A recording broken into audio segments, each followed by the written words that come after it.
thanks for joining us here on the show. Of course, for those who don't know, Kota is a professional fisherman with the Major League Fishing League. So, you were here a few months ago on the show talking to us here when you were in the middle of an event that you ended up actually finishing second place in. Talk about your experience in that particular event.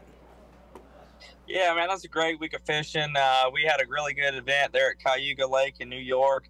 It's always nice getting to come up here. As much as I love living in Texas, it's always nice to come up north where the weather's super nice in the summer. I mean, right now I think the high is probably 80 degrees and it's going to be 55 in the morning. So I hate to rub all that in, but man, it sure is nice being up here and getting to fish for a living in the summer. I'll bet it is absolutely spectacular. Of course, right now you're in Michigan, I believe. You finished your first day yesterday. You finished in third place so far. Talk about that. Yeah, it was a really good day. Very thankful for that. But these are pretty long events. They last over the course of 6 days. So we have 2 days of qualifying, a semifinal round, then a knockout, or then a championship round. And so with that being said, it was a great first day, but we still got a lot of work ahead of us. So talk about some of the work ahead of you, right? So you're on the same lake, the topography is the same, your boat's the same. So how much do you change strategy from day to day in these tournaments like this? Yeah, so our entire event here will be at Saginaw Bay here in Michigan. It's a little bay off of, not a little bay, it's a huge bay off of Lake Huron. And but it'll last, so like I said, throughout those different rounds, but the conditions will change each day, and we have to adjust to that. The conditions change by the minute on the water, and so as an angler, you have to be really in tune with adjusting to those condition changes and staying with the fish as they move and roam around. And, they're living a pretty simple life out there. They're just trying to eat and not be eaten, but it can get kind of tough tracking them around when the wind changes directions. Sometimes you can fish certain areas, sometimes you can't, especially on these really big bodies of water up here on the Great Lakes. So I guess that's if you're a professional angler, do you have to know all the stuff yourself? Do you have a team behind you? Is there like a pit crew, so to speak, for you guys? We do have somewhat of a pit crew in a sense of, sometimes our equipment, breaks, or we tend to tear up stuff. Sometimes we're hard on things. We do have service trailers and stuff that are representing the different sponsors and companies that we work with that help us fix our equipment if they break. But as far as on the water, it is totally on our own. As a professional angler, we have rules and stuff that are in place that are very strictly enforced, and we have to do that all on our own. We have to make sure that we don't get any kind of inside or outside information or anything like that. So whenever I show up here, I have to go figure it out by myself and do the best I can. That's what makes it, a true professional sport. And so, you got to know about, of course, how the fish behave, how the ecosystem acts, how the weather contributes to all that stuff as well. A lot of different things to know besides just casting a rod and a reel, right? So, impressive stuff. Now, of course, you made a big run this year at the big prize, of course, Angler of the Year. So, just being involved in the running at all, seems to be like a pretty big honor. But is that just enough, or do you feel like you kind of came up short by not winning at all this year? No, man, it's not enough in no way, shape, or form. I can't be happy. Even if I finished second, I wouldn't be happy unless I won, but that's just a competitor in me. And I know people may look at that and say, well, that's kind of greedy. You had a good year, and I'm very thankful for having a good year, but I set the bar pretty high and I shoot for it, and put everything I have into it. And that's just a reality. I think as a professional, in anything in life, if you don't set your bar to the very high limit, then you're not going to really grow and get better. So that's kind of the standard that I hold myself to, no matter what it is that I'm doing, and fishing is no different.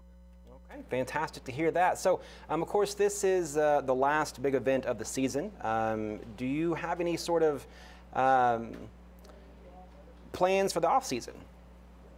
Yeah, man, I'm really excited about hunting season coming up. I know a lot of people in Texas enjoy that, myself included.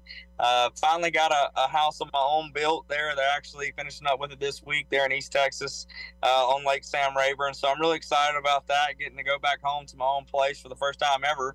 And, that's pretty exciting stuff. So looking forward to spending some downtime at home, and immediately we'll start preparing for the 24 season. So, there's a lot of preparation in that, getting a new boat for next year ready and rigged, and spending time on the water in the off season, getting better with different techniques and all of that. So there's a lot of work that gets done in the off season, but I always try to find a little time to spend in the deer woods and enjoy a little downtime with family. So for our East Texans, talk about Lake Sam Rayburn and how it compares to the lakes all over the country that you already fished at.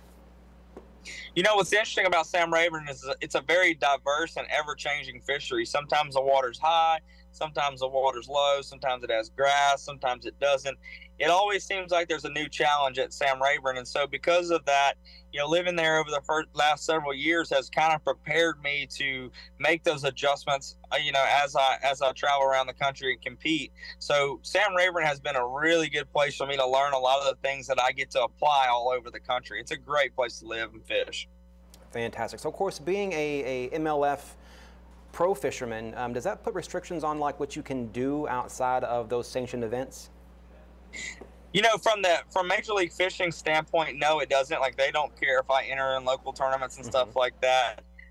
Unfortunately, and I guess I get it in some way, shape, or form, but a lot of the local tournament trails don't actually allow us to compete in them because they have limits on how much. If you've won over a certain amount or something like that, you're in a professional event, then you're not allowed to enter in those tournaments. And so that's kind of a bummer because I like to go home and fish with my friends and stuff, and fish against my buddies or fish with my buddies in local team tournaments and stuff. And unfortunately, I don't get to enter a whole lot of those. There are some exceptions. Some of the bigger local tournaments at Sam Rayburn and Toledo Bend will allow us to enter them. But unfortunately, most of them don't. And, you know, it's not really much of an advantage, even though that I'm fishing for a living. I'm hardly ever at home actually fishing on Sam Rayburn, so I don't technically have more of an advantage than someone that fishes there every week. But, you know, maybe that's just from my perspective, and maybe I'm being a little greedy. But I just enjoy fishing, man. I enjoy getting to fish with my friends and see all my buddies that I talk to all the time, you know, that fish there locally. And I like competing against them. And I'll be honest with you, as much success as I've been fortunate to have on the road, it doesn't necessarily mean that I'm just going to go home and beat those guys, because those guys in East Texas are really, really good, and they're hard to beat. So one last question I want to ask you. We talked about the fact that you have to know a lot about a lot of stuff, from, you know, weather knowledge to, you know, animal knowledge and so forth. So somebody who wants to be a pro fisherman, they're a kid right now or what have you, what would you suggest they do to learn these different things that go into to fishing besides, again, just casting that rod and reel? My biggest thing is, man, is I try to inspire them to just have fun with it. You know, it's really interesting because now there's junior high fishing and high school fishing, college fishing. There's competitive fishing at every level, and I don't discourage them from taking part in that. I think it's awesome opportunities, just like it is in any kind of other little league sport. I think it teaches work ethic and all kinds of great things. But I think more importantly than that, we can't take away from the aspect that fishing should be fun. It should be something we enjoy, and if you do enjoy spending that time on the water, just do that. Have fun, especially at a young age. And the more that you enjoy it, the more you're going to do it. And the more that you do it, the better you'll get at it. And there's no shortcut to success. If someone was to realize, man, I really like doing this, I want to do it for a living one day, it's the same with any other profession, whether or not you're a professional carpenter or you're a professional on the newsroom, you know, or a meteorologist or whatever it is. The more that you do, the better you're going to get at it. And the more you enjoy it, the more you're going to want to do it. So inevitably success is going to come. So that's what I try to encourage, you know, younger people wanting to get into the sport. Just have fun with it and see where it takes you. If you realize it is something you may want to do for a living, you've got to dedicate yourself to it, and you better be ready for a lot of work. Dakota, again, thanks so much for your time today. Good luck in Michigan, and we'll talk to you again very soon. Thanks for having me. Thanks so much. Again, that's Dakota E. Bear, professional fisherman.